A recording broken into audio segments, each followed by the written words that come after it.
On the afternoon of March 14, 2003, a Brazilian judge named Antonio José Machado Dias left the courthouse in a city called Presidente Prudente in the southeastern state of São Paulo.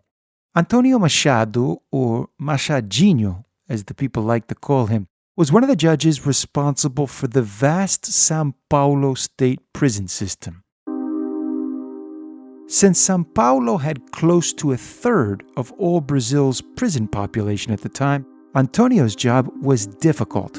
It included investigating prison abuses and signing off on transfers between regular prisons and maximum security prisons, where some of the most dangerous criminals in Brazil were held. For his work, Antonio had received threats and had an occasional security detail, but he often didn't use it, especially when he had to travel from the headquarters of the state judicial system, the city of São Paulo, which goes by the same name as the state, to faraway places like Presidente Prudente, which is a few hundred kilometers away. Besides, in Brazil, there wasn't a history of attacks on judges. So as he got into his black Vectra, he had little reason to worry. But on that day, not long after he began driving, he was intercepted by a white Fiat Uno that swerved into his lane. In his attempt to avoid a collision, he turned his car onto a curb and hit a tree. As Antonio struggled to get out of his badly damaged vehicle, a passenger from the Fiat, which had stopped, approached the Vectra with a 9mm handgun and shot the judge 3 times, including once in the chest and once in the head, killing him on the spot.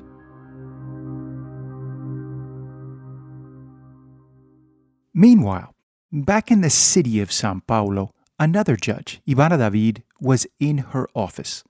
Judge David had basically the same job as Judge Machado, so if someone was going after him, it wasn't unreasonable to think that she too could be a target.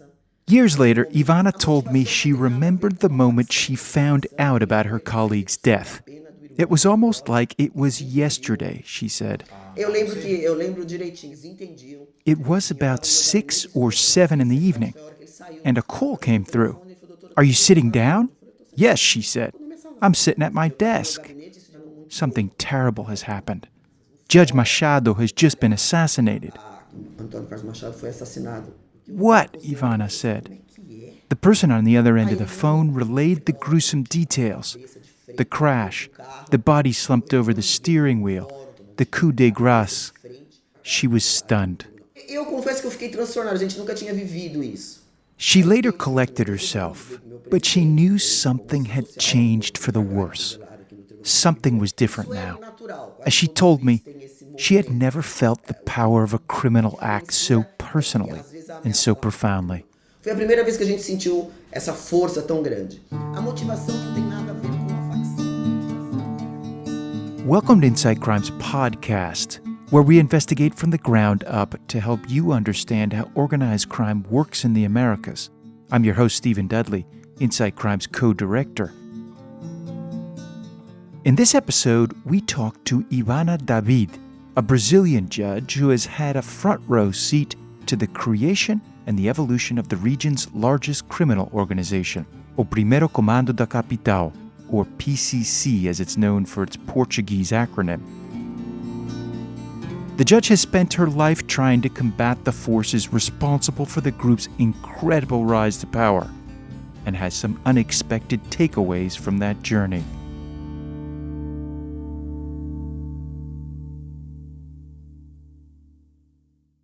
I spoke to Ivana back in 2019, but I thought about her after a recent series of prison riots in Ecuador. The riots came after the new government announced an offensive against the country's criminal organizations and a transfer of top criminal leaders to maximum security facilities. The government claimed it would squelch the gangs with force, both inside and outside of prisons, and the gangs responded.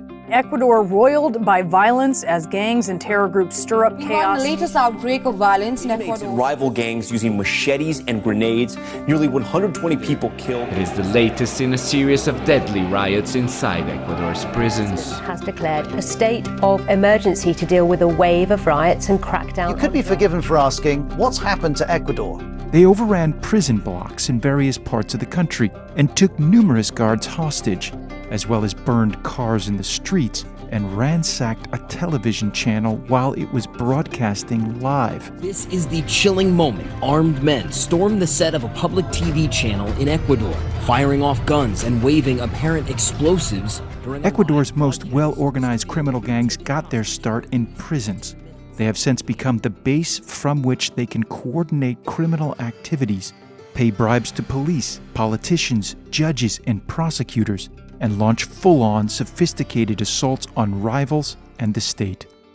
These types of operations have become all too familiar in the Americas, from the United States to Colombia, Bolivia, Venezuela, Guatemala, Honduras, and El Salvador. At Inside Crime, we've tracked criminal dynamics in all of these places, and we've found they all have something in common. Some of the most important leaders are in jail, and often the most powerful criminal groups run their operations from their prison cells. Nowhere is this more true than in Brazil, and perhaps no one knew this better than Judge Ivana David.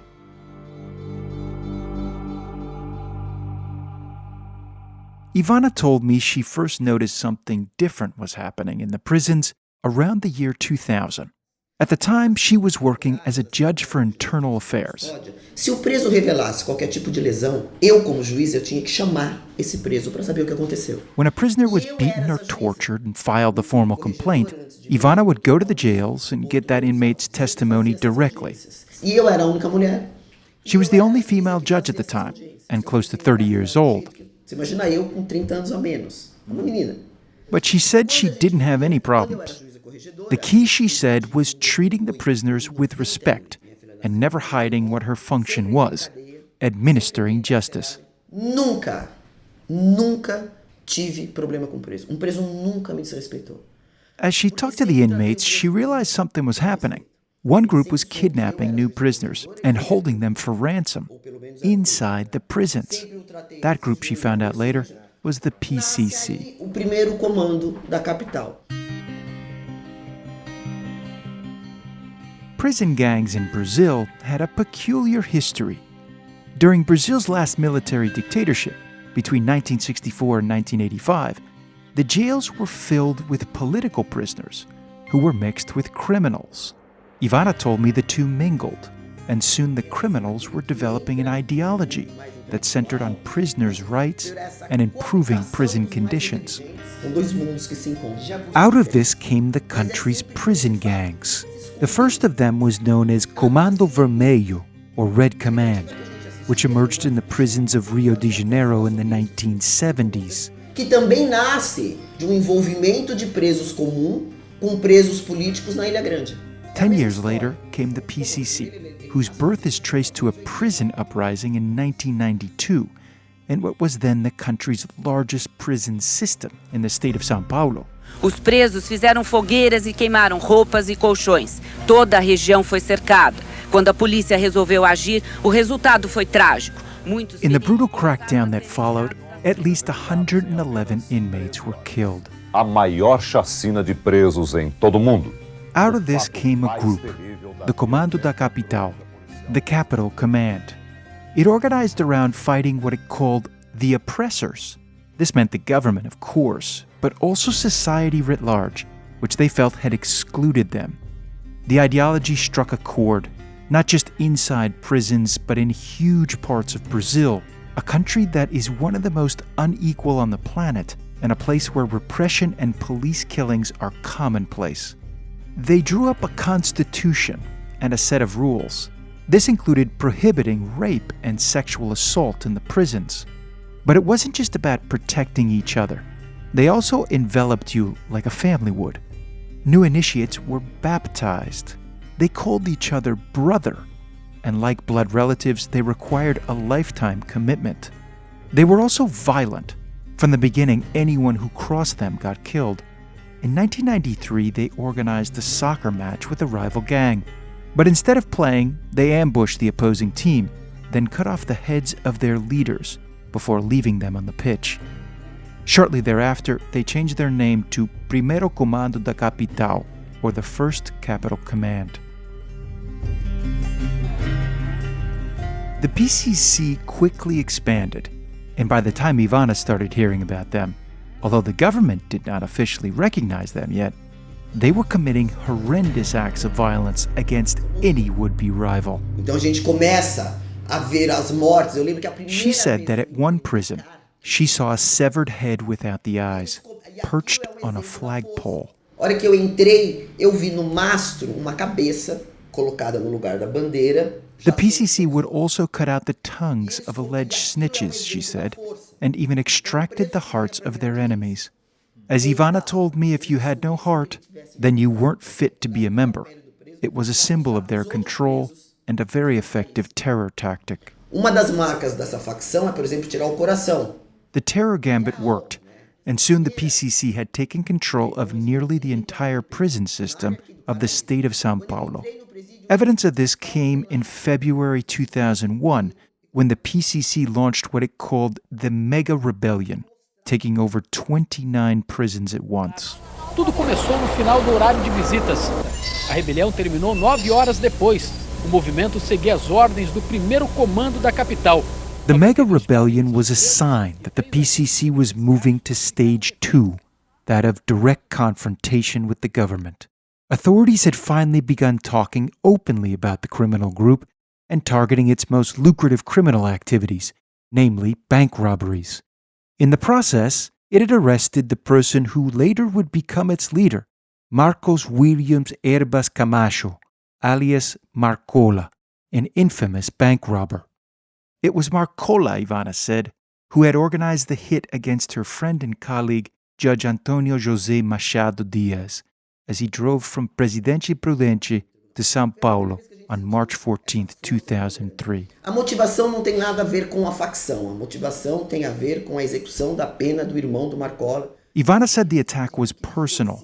Marcola targeted Antonio because he was making sure that Marcola's brother, who was in another prison, would have to carry out his sentence. But the impact was institutional. Eu sempre recebia ameaças no fórum, que ia me metralhar, que ia me matar, que ia me passar. I was getting threats constantly that they were going to kill me, she said, that they knew where I lived, that they had information about my daughter. O momento não era um momento muito fácil.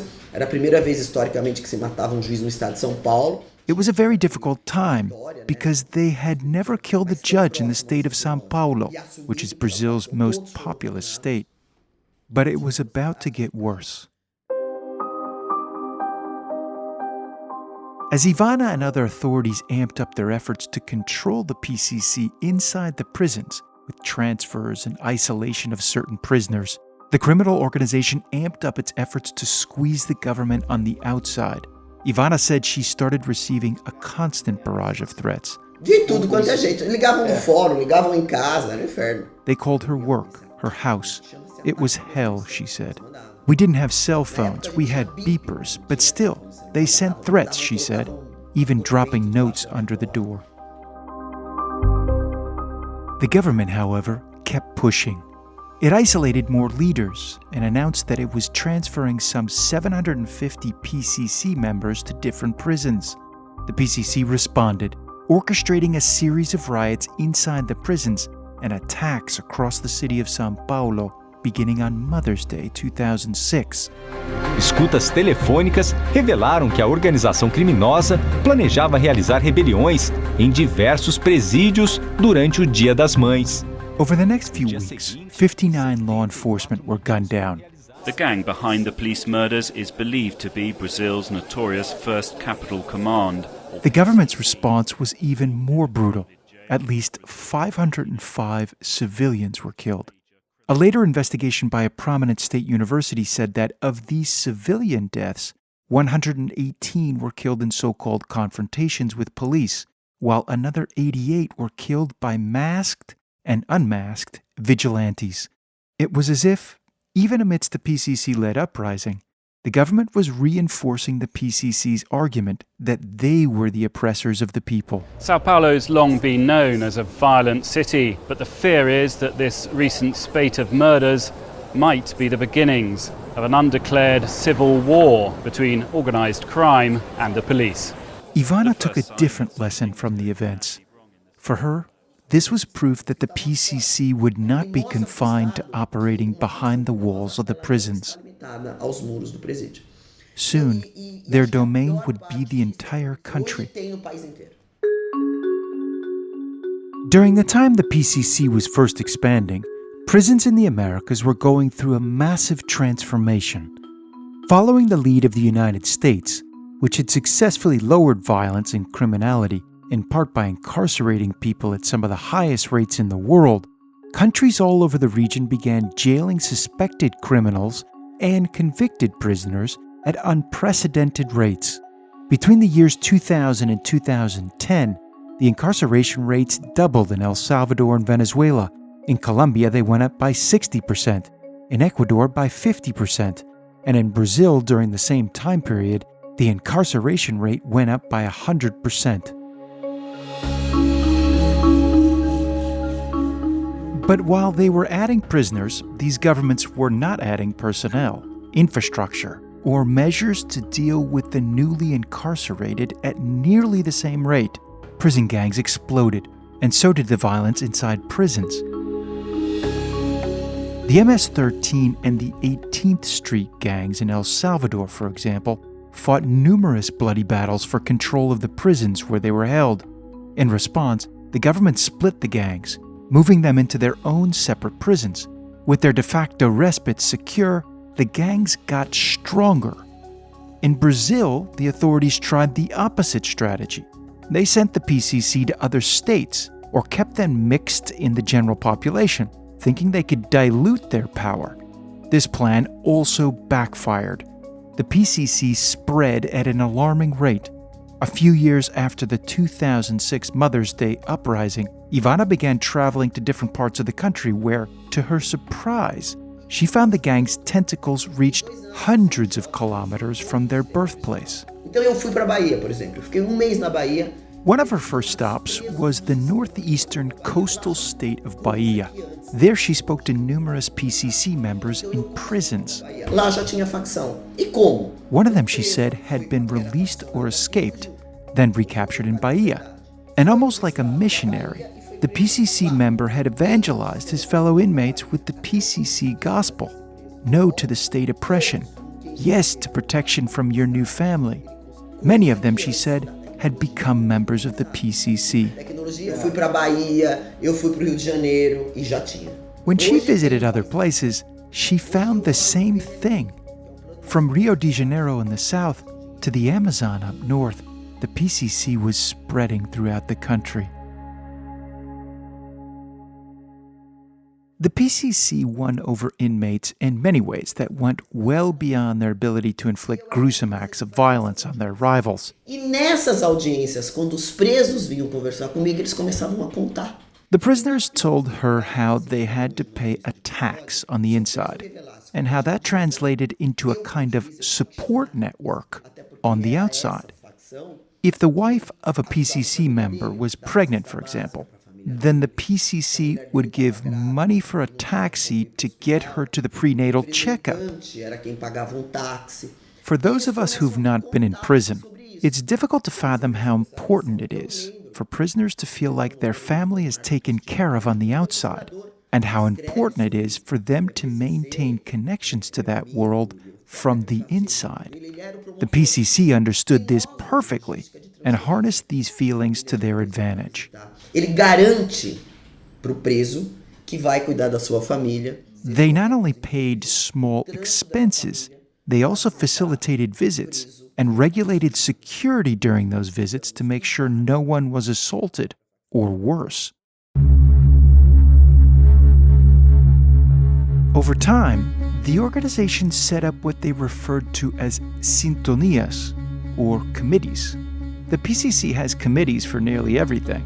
The Sintonia de Ajuda, or Help Committee, for example, was the one that assisted families with expenses, like the cost of the taxi for prenatal care at the hospital. There are Sintonias for the different criminal economies they manage, and to help them administrate their membership, their finances, and their internal discipline. There's a Sintonia that provides basic supplies for prisoners, things like toothbrushes and toothpaste. Another that provides lawyers. Another that takes care of logistics and expenses for family members who want to visit loved ones in faraway places, including lodging, transport, and food.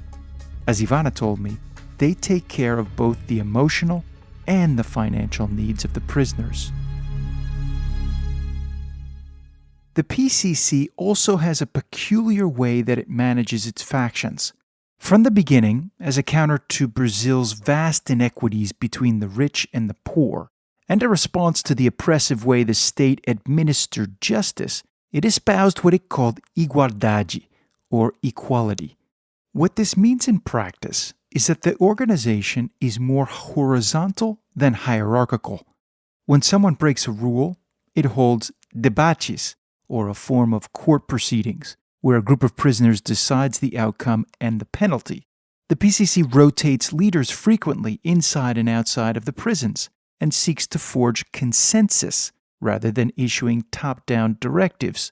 Its factions have widespread independence as long as they do not break some basic rules and always give some of the proceeds to the upper echelon. To be sure, Marcola remains the leader of the PCC, or, as Ivana says, the CEO. É como se fosse o grande CEO, o representante da empresa. But Marcola is part of a board of directors, and like the other senior members, he has a single vote when the board has to come to an important decision. Below this board is the criminal structure, which is organized into cells that do not interact with one another. The PCC is, in other words, a kind of network of criminal entrepreneurs, akin to a secret society like the Masons. It's able to undertake national strategies and support one another, but also acts on a local level very independently of one another. As they like to say, o crime fortalece o crime. Crime strengthens crime. This amorphous and compartmentalized aspect of the PCC, as well as its use of the committees, makes the job of law enforcement very difficult. Por exemplo, uma sintonia dos gravatas necessariamente não conversam com a sintonia financeira. That means that if I'm talking to a person in one committee, they have no knowledge of who is in the other committee, Ivana said. Specifically, she cited the example of a group that commits large-scale theft of cargo and trucks, a major activity of the PCC. Hoje, por exemplo, roubo de carga é uma estrutura como é uma facção criminosa. Whoever robs the truck, she said, is not the same group that got the weapons to rob the truck. Quem rouba o caminhão com a carga não é a mesma pessoa que locou a arma. Nor the same group that's going to sell the stolen goods. Que não é a mesma pessoa que vai vender a carga, que não é a mesma pessoa que vai desmontar o caminhão. In the end, no one who they capture that is part of this structure can tell her the beginning or the end of the story. Eu prender qualquer uma dessas partículas, eu não descubro nem o antes e nem depois. What investigators also missed was that the PCC was getting ready to take yet another step up in the criminal world. In 2017, alias Marcola appeared before a tribunal to testify in a PCC case. Tá, nome inteiro do senhor? Marco Williams Erbas Camacho. Unlike other CEOs, the PCC's chief executive officer does not give interviews or appear in public forums, so it was rare to see him and hear his voice. Bom dia, doutor. Por tempo, a gente conviveu num pavilhão. Even so, the hearing was hardly revealing. During the question and answer session, Marcola repeatedly denied that he is a leader or even a member of the PCC. Você faz parte do PCC? Não. É integrante do PCC? Não.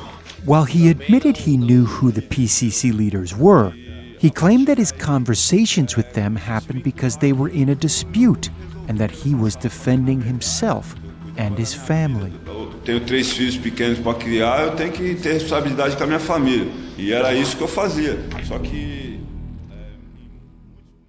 Ironically, at the time he testified, Marcola and the PCC were arguably stronger than ever. They had as many as 30,000 members spread across almost a third of Brazil's states. They controlled giant portions of the increasingly lucrative local drug markets and the contraband cigarette trade. The government kept battling, of course, but it couldn't win. The more PCC it incarcerated, the stronger the group got inside the prison system. The PCC had also started to make bold moves to expand outside of Brazil, most notably in neighboring Paraguay, where they had become a major player in the cocaine and marijuana transportation markets. Lo que vamos a ver va a ser lo siguiente. Vemos esta camioneta, pero ahora lo que va a llamar la atención es lo que tiene adentro. Lo que tiene adentro es una antiaérea, una ametralladora 50. A couple of years earlier, the PCC, using a .50 caliber Browning machine gun that was specially mounted like a turret in the back of an SUV, ambushed the most powerful underworld figure in the Paraguayan city of Pedro Juan Caballero, blasting through the front windshield of his armored vehicle and leaving him dead in the driver's seat. Es una ametralladora que comenzó a usarse antes de la Segunda Guerra Mundial, es para derribar aviones. Zona de guerra, realmente, esta ciudad, Pedro Juan Caballero. The killing was the beginning of a tit-for-tat that has yet to subside in what is one of the most important drug areas for cocaine coming from Bolivia.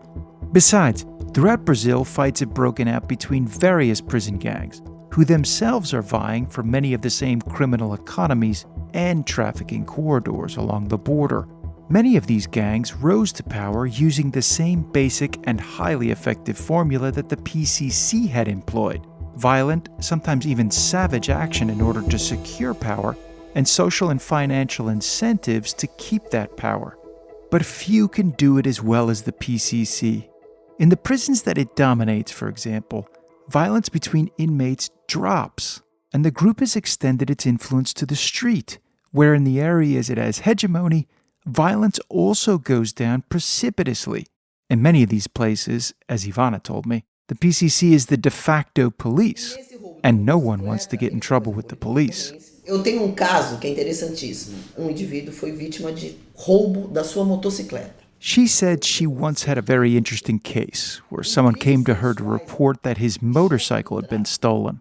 E eu ouvi esse indivíduo no processo. A few days later, the same guy returned to her office and told her he no longer wanted to get the authorities to investigate. Ele disse para mim, doutora, eu não quero mais o processo. What happened? She asked. Já recebi a minha moto de volta. To which he responded that he'd gotten his motorcycle back from the local PCC leader. E meu amigo, eu não quero nem saber o que aconteceu com quem furtou. I don't want to know what happened to the person who stole it, Ivana said. Still, resolving crime is only one part of the work the PCC does to keep the population on their side. The PCC also works as a preventative police. Qualquer moça, às 11 horas da noite, ninguém mexe com a moça. Ivana says that in some of the areas they control, women can walk around late into the night without any fear. It's part of the social contract they've created with Brazilian society, and Ivana calls the PCC a parallel state. Ele concorre com o Estado o tempo inteiro. Where the state is absent, she said, that's where the criminals are. There where the people are going hungry, don't have hospitals, don't have security. She added that in some poor areas, especially those in big cities like São Paulo, the PCC has the respect and the support of those who live there. Ele tem o respeito da comunidade, ele ajuda financeiramente a comunidade. It's incredible, she said. É incrível isso.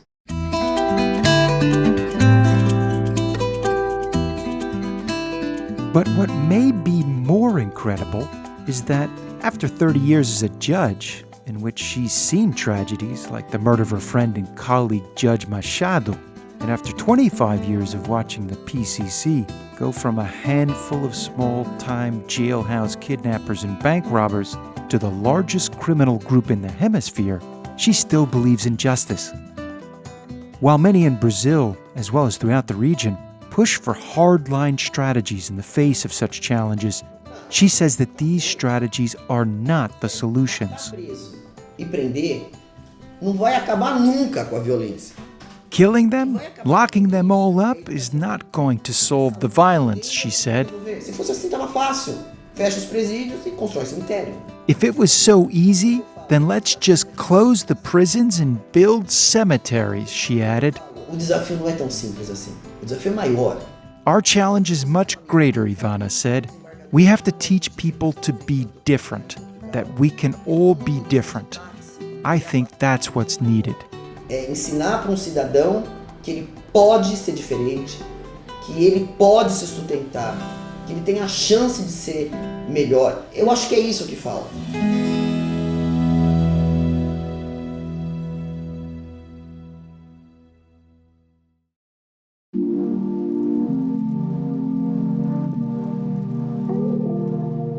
This show is a co-production of Inside Crime and La No Ficción. This episode was produced and written by me, Stephen Dudley, with a special thanks to Judge Ivana David.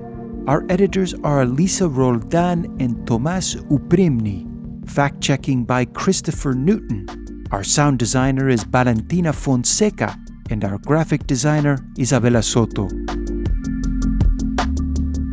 Inside Crime is a non-profit organization based in Medellin, Colombia, and Washington, D.C. Our teams go inside prisons, jails, courthouses, police stations, military barracks, and even judges' private quarters to find out why and how organized crime affects the lives of millions of people across the Americas.